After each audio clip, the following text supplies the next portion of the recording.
ChatGPT, bien plus qu'une intelligence artificielle. C'est l'outil qui a transformé notre quotidien rendant chaque tâche plus efficace. Vous vous demandez comment l'exploiter au maximum? Aujourd'hui, je vous dévoile mes astuces pour tirer le meilleur de ChatGPT et révolutionner votre quotidien. Transition rapide vers le titre. Oh putain merde. Attends. Bonjour. J'espère que vous portez bien. J'espère que votre famille aussi se porte bien. Aujourd'hui, on se retrouve pour parler des ChatGPT, comme vous aurez pu le comprendre avec l'intro. Aujourd'hui, je vais vous donner 5 astuces. Des astuces que j'utilise personnellement au quotidien pour pouvoir gérer mon agence d'automatisation par intelligence artificielle.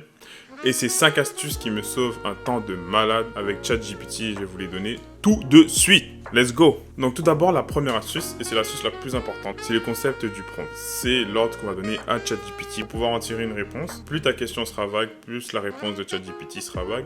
Et c'est pour ça qu'il faut savoir utiliser un prompt correctement. Et je vais vous montrer ça tout de suite sur mon ordinateur avec un exemple. Donc, imaginons que je demande à Chat comment faire pousser des pommes. Donc comme vous le voyez, il est en train de me sortir tout ce qu'il sait par rapport à la plantation. Waouh. Donc comme vous pouvez le voir, il est en train de me sortir tout ce qu'il sait sur comment faire pousser des pommes. Et tu vois que ça peut te perdre très facilement. Une astuce que je te donnerais pour pouvoir générer un bon prompt, ça serait d'être le plus précis possible, de donner le plus de détails que tu peux à ton chat et de lui donner un ordre spécifique. Donc comment je pourrais... Et je vois, je lui ai sorti un truc vraiment stupide. Hein. C'est vraiment pour que vous puissiez comprendre à quel point, genre, ça peut être très simple d'avoir des informations avec ChatGPT. Le truc, c'est que lorsque tu l'utilises en étant vague avec lui, comme je t'ai dit précédemment, il va être vague avec toi. Il va pas être précis parce qu'à la fin de la journée, ça reste une intelligence artificielle. Donc, faut juste être sûr de la façon dont on génère notre prompt pour que Chat puisse nous donner des réponses efficaces. Donc, il m'a dit bien sûr faire pousser nanana, choisir une variété résistance de froid. Oh, nice. Achat et préparation du pot. Plantation, emplacement et soins, taille et entretien. Simple. Et si vous comparez ça à ça, c'est vraiment plus efficace. Parfait. Donc, maintenant on va passer à notre deuxième astuce. La deuxième astuce que j'utilise souvent, c'est de demander à ChatGPT d'agir comme un expert. Donc souvent, pour mon agence d'automatisation d'intelligence artificielle, je ne vais pas dans une niche spécifique. J'aime ça mettre ma main partout, j'aime ça connaître comment tous les business fonctionnent. Donc du coup, ce que je fais avec ChatGPT, c'est que je lui demande souvent d'agir comme un expert. Le fait de faire Chat agir comme un expert va faire en sorte qu'il va te donner des réponses plus précises dans le domaine que tu veux. Il va le connaître comme sa poche grâce à Internet et grâce aux milliards de connaissances qu'on a intégrées à l'intérieur de son knowledge base, fait en sorte que c'est plus pratique. Donc, imaginons que je veux travailler avec un avocat. Si je veux travailler avec un avocat, il va falloir que j'ai des connaissances de base pour pouvoir savoir de quoi il me parle. Ou si tu travailles avec un menuisier et il te parle de certains types de bois et que tu ne sais rien sur le domaine, comment tu veux vendre un chatbot qui va aider des clients à magasiner certains types de bois si toi-même tu ne connais pas? C'est là que rentre ChatGPT. Donc, on va reprendre l'exemple de l'avocat. Imaginons que je travaille avec un avocat, je vais demander à ChatGPT Désolé pour les fautes d'orthographe, j'ai vraiment écrit ça très vite pour qu'on puisse passer aux prochaines étapes et aux prochaines astuces. Mais si jamais, j'ai demandé à Chat. À partir de maintenant et pour tout le reste de la conversation, j'aimerais que tu agisses comme le meilleur avocat au Canada.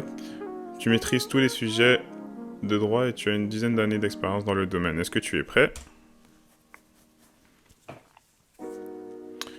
Oui, je suis prêt. En tant qu'avocat, je ferai de mon mieux pour vous fournir des informations, des conseils, blablabla. Donc ensuite de ça, lorsque tu vas demander à Chat n'importe quelle information sur le droit ou comment fonctionne un avocat, c'est quoi les choses qui intéressent le plus, les domaines dans lesquels il a le plus de difficultés.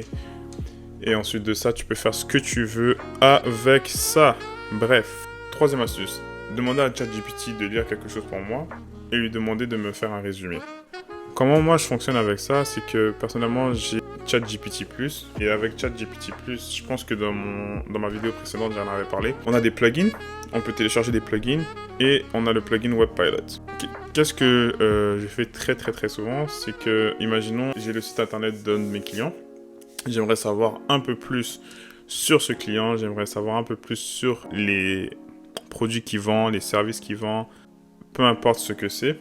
Je vais prendre une agence immobilière, pour vous montrer à quel point ça peut être vraiment utile. Ce que je vais faire, c'est que j'ai copié le lien. Donc j'ai dit à ChatGPT, lis-moi tout ce qu'il y a sur ce site internet et fais-moi un résumé. Donc ce qu'il va faire, c'est qu'avec le plugin WebPilot, il va voyager à travers le site internet. Et ensuite de ça, il va pouvoir me faire un résumé clair, net, précis. Et comme je vous dis, le prompt est très important. Là, je suis pas vraiment ce que je dis parce que j'essaie de vous montrer comment ça fonctionne. Donc, j'ai pas vraiment fait un prompt très beau. J'ai juste dit, lis-moi tout ce qu'il y a sur ce site internet et fais-moi un résumé. Mais tu peux lui dire d'être très précis, de te sortir combien de ci, combien il y a de ça. Imaginons qu'on travaille avec un menuisier. Je sais pas pourquoi depuis tout à l'heure, je prends que des exemples de menuisier. Quel type de bois il présente sur son site internet? Quel type de service? T'es pas obligé de juste demander un résumé basique. Tu peux aller plus en détail avec ton prompt, comme je le disais dans l'étape 1, et il va te sortir quelque chose qui est bien plus potable que ce qu'il est en train de me sortir en ce moment, parce que j'ai demandé juste un résumé. Enfin bref, vous pouvez voir sur le site internet qu'il me dit que Remax Direct est une agence immobilière située, il m'a donné son adresse. À propos de Remax Direct, administration, il m'a sorti l'équipe, il va me sortir bien plus de choses que j'en ai besoin pour le moment. Enfin bref, on va passer à l'étape 4, ou plutôt l'astuce 4. Cette astuce va être de demander à ChatGPT de faire les pour et les contre lorsque tu te poses une question sur quelque chose. Très souvent, parce que dans l'entrepreneuriat, tu vas avoir des moments de doute, ou tu vas avoir des moments où tu ne sais pas trop quoi faire. Et à ce moment-là, tu n'as que toi. Mais plus maintenant, tu as ChatGPT, et ChatGPT peut t'aider à faire les pour et les contre dans n'importe quelle situation. Donc imaginons, on va prendre quelque chose de vraiment stupide, comme les pommes. En parlant de pommes, on va demander à Chat, je me demande si je devrais... Donc j'ai dit à Chat, je me demande si je devrais manger plus de pommes ou de poires. Je suis quelqu'un qui ne mange pas beaucoup de fruits. Peux-tu me faire des pour et des contre? Comme je vous ai dit, je sais pas ce que j'ai aujourd'hui, je prends des exemples vraiment bizarres, mais c'est des exemples qui sont vraiment sont tellement simples à comprendre que si tu comprends pas, Donc si vous vous demandez si vous êtes plus pomme ou si vous êtes plus poire, vous avez la réponse tout de suite parce que Chat nous dit pommes, les poires qui sont riches en fibres, on a plus de vitamine C, faible en calories, effet de satiété. Les pommes peuvent vous aider à vous sentir rassasié plus longtemps. Ça, je savais pas. Contre, teneur en sucre. Bien que le sucre des pommes soit naturel, il est toujours bon de modérer sa consommation si vous... Enfin bref, acidité, parfait. Les poires sont riches en fibres, antioxydants. Donc ensuite de ça, vous ferez votre choix par rapport à ce que ChatGPT vous a... Il nous a même donné une conclusion. Si vous ne mangez pas beaucoup de fruits, l'ajout de pommes ou de poires à votre son. Ok. J'espère que vous avez compris un peu le concept du pour et du contre avec ChatGPT. En plus, le fait qu'il ait beaucoup de connaissances fait en sorte qu'il peut te donner des choses auxquelles tu n'aurais pas pensé par toi-même.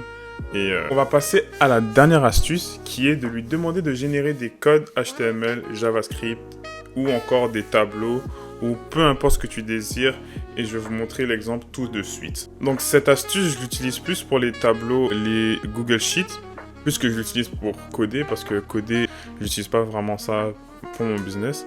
Si jamais, imaginons qu'on veut créer un tableau pour pouvoir classer nos aliments. Imaginons que j'essaye de prendre du muscle. Donc on se retrouve sur ChatGPT. J'ai demandé à Chat, peux-tu me faire un tableau qui classe les aliments qui pourront m'aider à travers mon régime pour prendre du muscle? Chat est en train de nous faire un tableau qu'il a classé par aliments, nutriments principaux, bien fait pour la prise de muscle.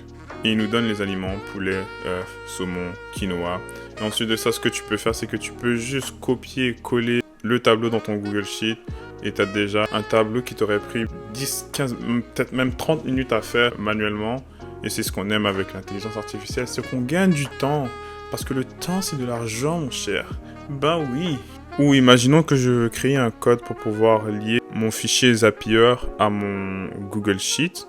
Donc j'ai demandé à ChatGPT, peux-tu me créer une simple ligne de code pour mettre les informations dans mon Google Sheet par rapport aux informations que j'ai capturées dans mon chatbot. Je suis désolé si j'ai bugué. Et vous voyez que tout simplement comme ça, ChatGPT vient de me créer une ligne de code Python. I'm sorry. Et tu peux le copier à la fin, le coller. Et voilà. Donc ça, c'était mes 5 astuces ChatGPT. J'espère que ça vous a plu. J'espère que ça va vous aider pour votre aventure dans l'entrepreneuriat. J'espère que vous réussirez à travers votre aventure entrepreneuriale. Si jamais à quoi que ce soit, si vous avez des questions à me poser par rapport à l'automatisation par intelligence artificielle ou peu importe, des choses qui pourront vous aider à travers votre aventure, n'hésitez pas à me laisser un commentaire. N'hésitez pas à liker la vidéo. Laissez-moi savoir ce que vous aimeriez que je traite comme sujet. Laissez-moi savoir quel sujet vous intéresse le plus, quel sujet vous intéresse le moins, quelle vidéo vous aide le plus, quelle vidéo vous aide le moins. Et comme je vous le dirai toujours, continuez à grind, continuez à hustle, travail, travail, travail. Et je te promets qu'un jour ça finira par payer. Prenez soin de vous.